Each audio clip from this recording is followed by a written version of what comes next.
Hi viewers, welcome to our channel. నేను మీ Rajesh. So ప్రతిసారిలాగా ఈసారి కూడా ఒక స్పెషల్ గెస్ట్ని అయితే తీసుకొచ్చేసా, లెజెండరీ యాక్టర్.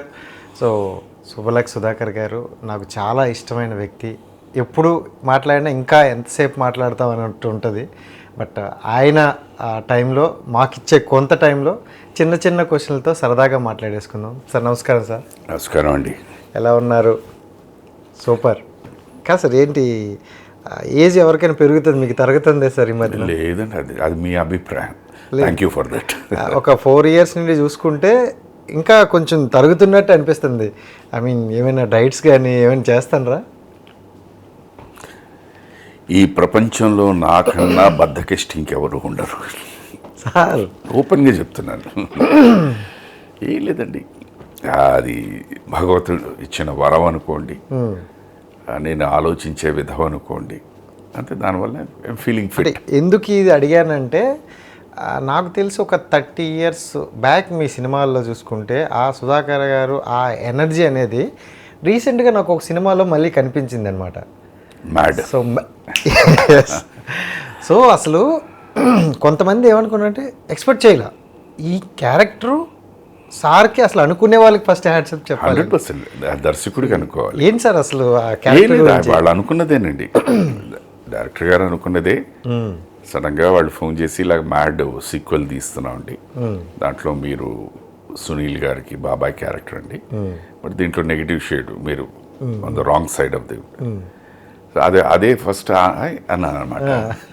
అక్కడికి వెళ్ళిన తర్వాత ఆ గెటప్ అవన్నీ మారిపోయేసరికి, ఎందుకంటే ఎక్కువ నన్ను పంచ జుబ్బా వీటిలో చూసి అది కొత్తగా కనిపించింది. అది సో అంతా గోవా హడావిడి, సూటు బూటు.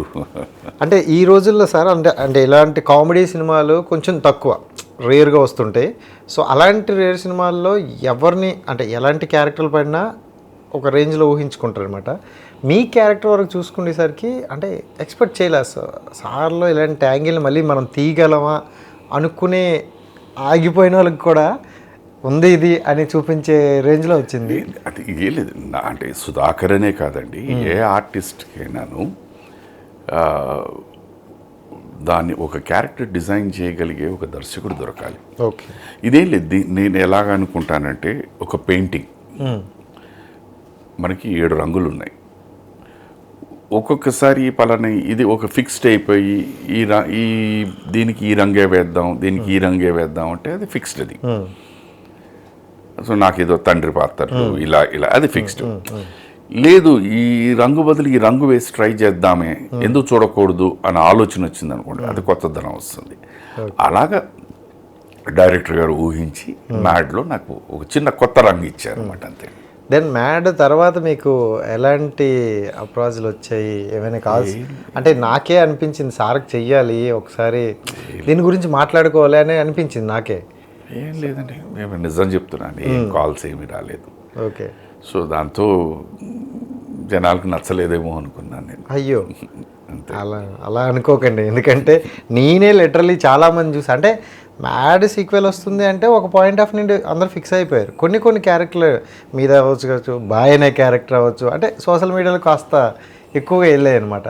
సో సినిమా కూడా అంతే బాగుందన్న, అది హ్యాపీ అండి. ఎండ్ ఆఫ్ ది డే నాకు పేరు వచ్చిందా, నాకు గుర్తింపు వచ్చిందా అని పక్కన పెట్టేస్తాను. ఒక సక్సెస్ ఫిల్మ్లో నేను ఉన్నాను, నేను యాక్ట్ చేశాను అన్న ఆనందం ఎక్కువ. అది